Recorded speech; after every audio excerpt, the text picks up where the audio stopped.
인생은 지휘 게임이다. 이 사실을 모르고서 인간 세계를 이해하고 나아가 성공하기란 불가능하다. 인간은 부족을 이뤄서 생활하도록 진화되었다. 그것이 생존과 번식에 유리했기 때문이다. 부족 내에서 어울리기 위해 우리는 강렬한 두 가지 감정을 가지도록 진화했다. 수용받아질 때의 기쁨과 거부당했을 때의 고통이다. 지위란 무엇인가? 지위는 사람들에게 수용받는 것을 넘어 추앙받게 해주고 거부당할 가능성은 낮춰주는 것이다. 지위가 높은 사람일수록 영향력이 더 커지고 더 괜찮은 짝을 만나고 생존을 위한 자원을 더 많이 확보할 수 있다. 그렇게 우리는 본능적으로 집단에 들어가고자 하고 그 집단 안에서 지위를 얻으려고 한다. 우리는 단순히 집단에 들어가서 밑바닥에 서성거리는 정도로는 만족하지 못한다. 위로 올라가서 사람들에게 찬사를 받아야 기분이 좋아진다. 잘 살고 있는 듯한 기분이 든다. 인생은 주로 세 가지 지위 게임으로 이루어져 있다. 지배, 도덕, 성공의 게임이다. 지배 게임에서는 힘이나 두려움을 무기로 지위를 차지한다. 마피아와 군대는 지배 게임의 장이다. 도덕 게임에서는 사회에 기여하고 의무감이 강하고 규칙을 잘 따르는 사람에게 지위가 주어진다. 종교, 왕실, 명예는 도덕 게임의 장이다. 성공 게임에서는 기술이나 재능이 뛰어나 구체적으로 성과를 내는 사람에게 지위가 돌아간다. 기업과 스포츠에서는 성공 게임이 펼쳐진다. 보통 지위 게임이라고 하면 돈과 권력을 추구하는 것이라 생각할 수 있지만 누군가는 남들보다 착한 행동을 하고 사회에 봉사하면서 도덕적 지위를 얻기도 한다. 이처럼 자신은 지위가 중요하지 않는다고 생각할지 몰라도 거의 모든 사람이 지위 게임에 참여하고 있다. 우리는 교묘하게 지위 게임에 참여한다. 옷차림과 말투로 게임을 한다. 뒷담화와 소문으로 게임을 한다. 자신이 더 올바른 믿음과 철학을 가지고 있다고 말하면서 게임을 한다.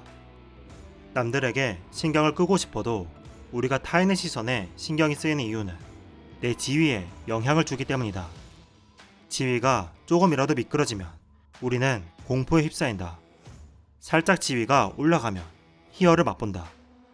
누구나 무의식 중에 강렬한 인상을 보여주면서 자신의 지위를 높이려고 하고 누구나 무의식 중에 남들을 지위로 평가한다.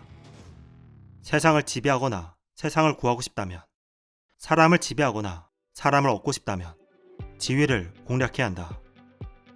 윌 스토의 지위 게임은 세상을 새롭게 바라보게 해주는 책입니다. 그는 지위에 대한 욕망이 부에 대한 욕망보다 더 근원적이라 말합니다. 지위가 있으면 부와 생존이 따라오기 때문이죠. 지위가 떨어질 때 인간은 좌절합니다. 지위 상실은 불안과 우울의 주요 원인입니다. 자기 가치감을 잃어버리기 때문이죠. 급격한 지위 추락은 타인을 파괴하거나 자신을 파괴하는 결과로 이어집니다. 재밌는 건 모든 사람이 지위 게임에 집착하고 있지만 겉으로는 지위에 신경 쓰지 않는 척 한다는 것입니다. 우리는 누군가가 지위를 위해서 열심히 노력한다고 말하면 그 사람의 지위를 낮게 평가합니다. 그보다 우리는 사회를 위해 노력한다는 사람, 자신의 재능을 보이기 위해 노력한다는 사람을 높게 평가합니다. 지위를 욕망한다는 것 자체가 그 사람의 지위를 낮춥니다. 그래서 모두가 지위 게임에 참여하지만 아무도 자신이 지위를 추구한다는 것을 인정하지 않습니다. 대신 우리는 미묘하게 지위를 탐지합니다. 인간에는 점수판이 없기 때문에 우리는 그 사람이 걸치고 있는 것들, 말투, 옷차림으로 지위를 추측합니다. 우리의 잠재의식에는 이 부분을 관장하는 지위 탐지 체계가 있죠. 지위 탐지 체계는 물건을 지위의 상징으로 삼습니다. 미국의 한 기업에서 모든 부사장에게 펜 하나를 꽂는 탁상용 문구 세트를 제공했습니다. 그러자 부사장 한 명이 곧바로 펜 2개짜리 문구 세트로 바꾸었고 나흘 만에 모든 부사장이 펜 3개짜리 문구 세트로 바꾸었습니다. 그 전까지 펜 꽂이 따위는 아무런 물건도 아니었는데 어느새 그것이 지위의 상징이 된 것입니다. 이처럼 인간은 그게 꼭 필요한 것도 아닌데 지위를 내세우기 위해 온갖 물건에 집착합니다. 물건을 팔려면 지위 욕구를 자극하는 게 최고이죠. 지위 탐지 체계는 목소리와 몸짓 언어에서도 지위 정보를 판독합니다. 지위가 높은 사람은 더 자주, 더 크게 말하는 편입니다. 표정이 풍부하고 대화에 잘 끼어들고 사람들에게 가까이 다가오고 자신을 덜 만집니다. 느긋해 보이고 자세가 열려 있으며 안정적인 어조로 말하죠. 우리는 지위가 높아 보이는 사람의 행동을 모방합니다. 영향력이 높은 사람의 행동을 배워서 자기도 서열에서 위로 올라가려고 합니다. 그래서 우리는 명성이 높은 사람들, 요즘 시대에서는 인플루언서들을 추앙합니다. 연예인이 광고에 나오는 이유, 인플루언서가 입는 옷이 순식간에 다 팔리는 이유가 여기에 있죠. 이러한 모방 욕구를 전략적으로 이용할 수 있습니다. 영국의 탐험가 제임스 쿡은 당시 선원들의 목숨을 주로 앗아간 괴혈병을 치료하기 위해 양배추를 선원에게 먹여야 했습니다. 이를 위해 양배추를 절여 만든 사워크라우트를 처음에는 선장실에만 놓고 간부급만 먹게 했습니다. 그러자 선원들이 자신들에게도 사워크라우트를 달라고 아우성치기 시작했고 쿡은 사워크라우트 배급을 시작했죠. 그 후 쿡 선장의 배에서 괴혈병으로 사망한 사람의 수는 0명이었습니다. 지위에는 나 자신의 지위만 있는 것이 아니라 우리 집단의 지위도 있습니다. 내가 속한 집단의 지위가 올라가면 내 개인의 지위가 올라갑니다. 적어도 그런 기분이 듭니다. 그래서 우리는 집단끼리의 경쟁에도 열을 올립니다. 다른 정치 진영과 경쟁하고 다른 축구팀과 경쟁합니다. 우리나라가 세계에서 몇 위인지에 관심을 갖고 내가 속한 지역의 스포츠 구단이 전체 몇 위인지에 관심을 갖습니다. 이런 식의 게임이 모여 우리의 정체성이 됩니다.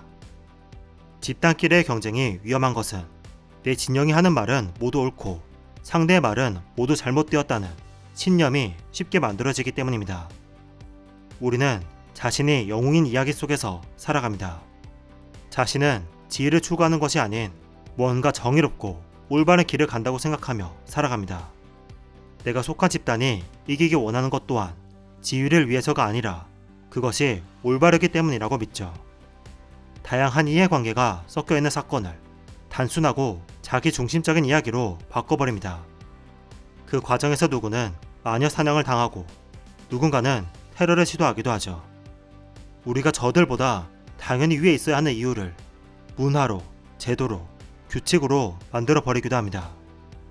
이처럼 지위게임이 잘못 흘러가면 재앙이 될 수 있다고 책은 경고하죠.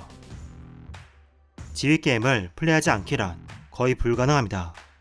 생존을 위한 본능이자 모두가 참여하는 사회적 게임이기 때문이죠.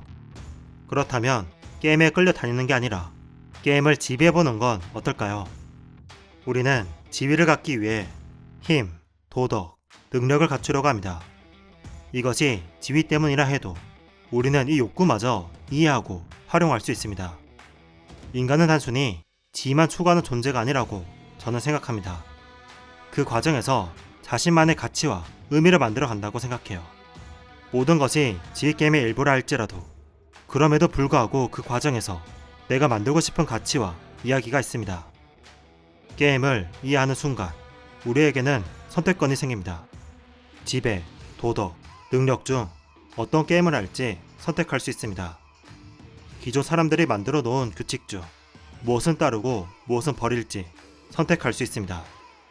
어디서부터 불필요한 지위 추구인지 알 수 있습니다. 어디서부터 불필요한 집단 간의 지위 싸움인지 알 수 있습니다. 모를 때는 끌려다니지만 이해하면 주도할 수 있습니다. 우리 모두가 속한 이 거대한 게임을 이해해 봅시다. 책그림이었습니다. 감사합니다.